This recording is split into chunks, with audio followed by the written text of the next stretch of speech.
Assalamualaikum students, welcome to all the students to second year biology class. Today we will start our first lecture which is about homeostasis. Homeostasis क्या है? Homeostasis एक ऐसा mechanism है जिसके ज़रिए different organism जो हैं वो अपने इंटरनल एनवायरनमेंट को प्रोटेक्ट करते हैं ताकि जो चेंजेस एक्सटर्नल एनवायरनमेंट पे आ रहे हैं वो उनके ऊपर अफेक्ट ना करें। यहाँ पे 6 लाइन के ऊपर उसकी डेफिनेशन लिखी हुई है। The protection of internal environment from the harms of fluctuation in external environment is term as homeostasis. अब नेक्स्ट पैराग्राफ के ऊपर मेंशन किया हुआ है वो कौन से 3 बेसिक कंपोनेंट हैं जो सबसे ज़्यादा अफेक्ट होते हैं जब एक्सटर्नल एनवायरनमेंट के अंदर चेंजेस आते हैं। वो 3 कंपोनेंट हैं यहाँ पे वाटर, सोल्यूट एंड टेम्परेचर। अब वाटर और सोल्यूट को बैलेंस करने के लिए जो प्रोसेस होता है वो होता है ऑस्मोरेगुलेशन का। यहाँ पे इसकी डेफिनेशन लिखी हुई है। The mechanism of regulation generally between organism and it's environment of solute and gain and loss of water is osmoregulation. ठीक है। अब एक्सक्रीशन का प्रोसेस जो है उसके अंदर क्या होता है कि डिफरेंट ऑर्गेनिज्म जो हैं अपनी बॉडी के अंदर से नाइट्रोजीनियस वेस्ट या जितना भी वेस्ट मटेरियल होता है वो बॉडी से बाहर निकालते हैं इन अ फॉर्म ऑफ यूरिन। ठीक है। नेक्स्ट टेम्परेचर को मेंटेन करने के लिए जो प्रोसेस होता है उसको कहते हैं थर्मो रेगुलेशन। अब टेम्परेचर को मेंटेन करना है, फॉर एग्जांपल जैसे एक्सटर्नल एनवायरनमेंट का टेम्परेचर जो है वो 50 है गर्मियों में या 40 है तो ह्यूमन के अंदर क्या स्टार्ट हो जाता है? स्वेटिंग स्टार्ट हो जाती है। स्वेटिंग मीन्स पसीना आने लगता है जिससे उनका बॉडी टेम्परेचर जो है वो कम हो जाता है। इससे उनकी बॉडी को क्या मिलता है? कूलिंग इफेक्ट मिलता है। ठीक है। इसी तरह सर्दियों के अंदर जब टेम्परेचर जो है एक्सटर्नल एनवायरनमेंट के अंदर 10 डिग्री है या 15 डिग्री है या इससे कम है तो फिर बॉडी के अंदर क्या स्टार्ट हो जाती है? शिवरिंग स्टार्ट हो जाती है जिससे बॉडी जो है वो क्या जनरेट करती है? हीट जनरेट करती है। हीट जनरेट करती है और बॉडी टेम्परेचर जो है वो क्या रहता है? मेंटेन रहता है। क्योंकि हमारी बॉडी यानी ह्यूमन जो है उसका जो सेट टेम्परेचर है बॉडी का वो कितना है? 37 डिग्री, जिसके अंदर सारे एंजाइम्स बॉडी के वो क्या करते हैं? प्रॉपरली फंक्शन करते हैं। तो अगर ये टेम्परेचर ऊपर हो जाए या नीचे हो जाए तो बॉडी का मेटाबॉलिज्म जो है वो क्या हो जाता है? अफेक्टेड हो जाता है। तो इस प्रोसेस को मेंटेन करने के लिए या इस टेम्परेचर को मेंटेन करने के लिए जो मैकेनिज़्म है उसको क्या कहते हैं? Thermo regulation. हाँ जी। अब नेक्स्ट आ जाता है कंट्रोल सिस्टम। यहाँ पे पैराग्राफ स्टार्ट हो रहा है जिसमें उन्होंने मेंशन किया हुआ है कि बहुत सारे होम्योस्टेटिक जो फंक्शंस हैं वो किस तरह से कंट्रोल किए जा सकते हैं। वो कंट्रोल किए जा सकते हैं कंट्रोल सिस्टम के ज़रिए। अब 2 तरह के कंट्रोल सिस्टम होते हैं, एक तो लिविंग कंट्रोल सिस्टम होता है और एक फिजिकल कंट्रोल सिस्टम होता है। लिविंग कंट्रोल सिस्टम जो है work exactly on the mechanism of physical control system. अब ये जो कंट्रोल सिस्टम है इसके 3 कंपोनेंट होते हैं। फिजिकल कंट्रोल सिस्टम के यहाँ पे उन्होंने मेंशन किया हुआ है it has 3 component, receptor, control centre and effector. ठीक है। यानी कि सेंसर होता है, एक सेंसर होता है जो डिटेक्ट करता है चेंज को जो एनवायरनमेंट के अंदर आ रहा है, फिर वो मैसेज कन्वे करता है कंट्रोल सेंटर के पास और वो कंट्रोल सेंटर जो है अपना रिस्पॉन्स जनरेट करता है किसके थ्रू? अफेक्टर के थ्रू। अफेक्टर बेसिकली क्या जनरेट कर रहा है? रिस्पॉन्स जनरेट कर रहा है। ठीक है। यहाँ पे पढ़ लेते हैं 3rd लाइन के ऊपर उन्होंने मेंशन किया हुआ है लास्ट में, in a physical control system for example temperature control system there is a sensor thermometer that monitors temperature change from a set point and signal to control center to take action by switching on heater or cooling unit in response to drop or rise in the temperature compared to the set point।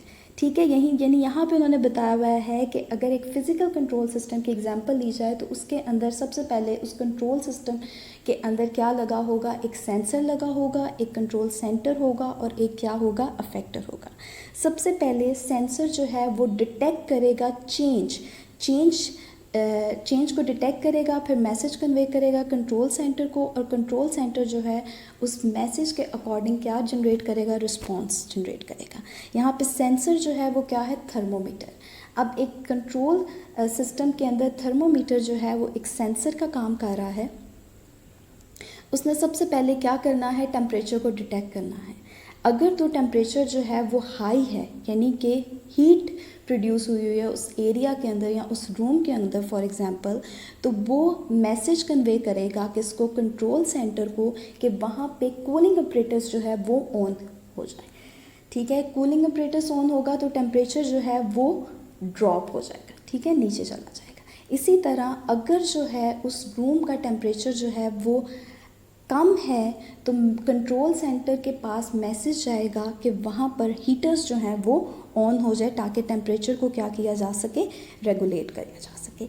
इसी तरह जिस तरह से physical system जो है वो काम कर रहा है, इसी तरह हमारी बॉडी के अंदर, लिविंग सिस्टम्स के अंदर जो है थर्मो रेगुलेशन का प्रोसेस होता है। थर्मो रेगुलेशन का प्रोसेस जैसे मैंने पहले भी बताया कि जैसे ही थर्मो रेगुलेशन के प्रोसेस के अंदर टेम्परेचर को रेगुलेट करता है ह्यूमन बॉडी के अंदर, जब टेम्परेचर ज़्यादा होता है एक्सटर्नल एनवायरनमेंट के अंदर तो पसीना आना शुरू हो जाता है, ठीक है, जिससे उसका टेम्परेचर जो है वो क्या हो जाता है, ड्रॉप कर जाता है, कूलिंग इफेक्ट उसको मिलता है। इसी तरह अगर सर्दियां हैं तो उसका टेम्परेचर बॉडी का हाई करने के लिए बॉडी के अंदर जो मैकेनिज़्म स्टार्ट होता है उसको क्या कहते हैं, शिवरिंग। ठीक है, शिवरिंग होना शुरू हो जाती है, जिसके नतीजे में क्या होता है कि बॉडी जो है वो हीट अप होती है, हीट जनरेट करती है और टेम्परेचर जो है वो उसका मेंटेन हो जाता है। इसी तरह यहाँ पर मैं बताया हुआ next, similar to it in living system there is a set point in temperature regulated animals. This receptor जो है वो क्या है, सेंसर है, detect temperature change, for example increase and signal to the control centre for action of cooling system and vice versa. ठीक है, यानी ये कंट्रोल सिस्टम था जो काम करता है, किस तरह से टेम्परेचर को रेगुलेट करता है with the help of receptors, control centre and effector. ठीक है, नेक्स्ट यहाँ पे आ जाता है फीडबैक मैकेनिज़्म। फीडबैक मैकेनिज़्म जो है वो क्या है, अब एक चीज़ को या किसी स्टिमुलस को डिटेक्ट करना और उसके अकॉर्डिंग जो है रिस्पॉन्स जनरेट करना, इस प्रोसेस को हम क्या कहते हैं, feedback mechanism. Detection of change and signalling the affectors response to control system is a feedback mechanism. अब ये दो तरह का होता है, positive feedback mechanism and negative feedback mechanism. Negative feedback mechanism अगर अफेक्टर जो है वो रिस्पॉन्स जनरेट कर रहा है in opposite to the change in the external environment. For example अगर मैं ह्यूमन बॉडी की एग्जांपल दूं तो उसके अंदर नेगेटिव फीडबैक मैकेनिज़्म के अंदर जो एग्जांपल आ जाती है वो आ जाती है किस तरह से, शुगर की। बहुत सारे डायबिटीज़ के जो पेशेंट होते हैं उनको क्या हो जाती, उनके अंदर क्या है कि शुगर का लेवल जो है वो क्या हो जाता है, ज़्यादा हो जाता है। ठीक है, जब शुगर का लेवल ज़्यादा हो जाता है तो मैसेज कन्वे होता है ब्रेन को, और ह्यूमंस के अंदर पेंक्रियाज जो है वो इंसुलिन बनाते हैं, जिसके ज़रिए जो है शुगर जो है वो मेटाबोलाइज होती है। ठीक है, this is called as negative feedback mechanism. ये एग्जांपल है किसकी, नेगेटिव फीडबैक मैकेनिज़्म की, कि जैसे ही शुगर का लेवल हाई होगा मैसेज आएगा ब्रेन को, ठीक है, पेंक्रियाज जो है वो सक्रीट आउट करेगा इंसुलिन, ठीक है, जिसके ज़रिए शुगर जो है वो बॉडी के अंदर क्या होना शुरू हो जाएगी, मेटाबोलाइज होना शुरू हो जाएगी। इसी तरह पॉजिटिव फीडबैक अगर एग्जांपल ली जाए तो पॉजिटिव फीडबैक जो है उसका जो डेफिनेशन अगर हम देखें तो उसके अंदर जो अफेक्टिव रिस्पॉन्स जो है वो होता है towards the change. Negative feedback mechanism के अंदर ऑपोजिट टू द चेंज, और पॉजिटिव फीडबैक मैकेनिज़्म के अंदर क्या होता है, towards the change. Positive feedback mechanism के एग्जांपल ये है कि जब बॉडी के ऊपर कोई ज़ख़म लगता है तो वहाँ पर प्लेटलेट्स जो है वो इकट्ठे होना शुरू हो जाते हैं।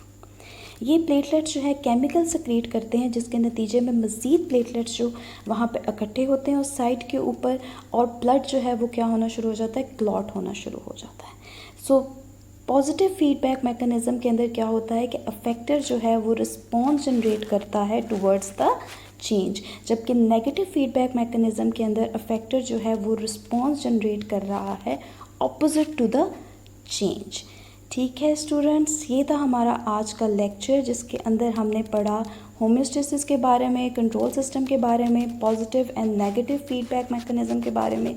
इस लेक्चर के हवाले से आपका कोई भी क्वेश्चन हो तो आप व्हाट्सएप के ग्रुप में मुझसे पूछ सकते हैं। कोई चीज़ नहीं समझ में आई तो आप उसी ग्रुप के अंदर मुझसे क्वेश्चन कर सकते हैं। Thank you so much.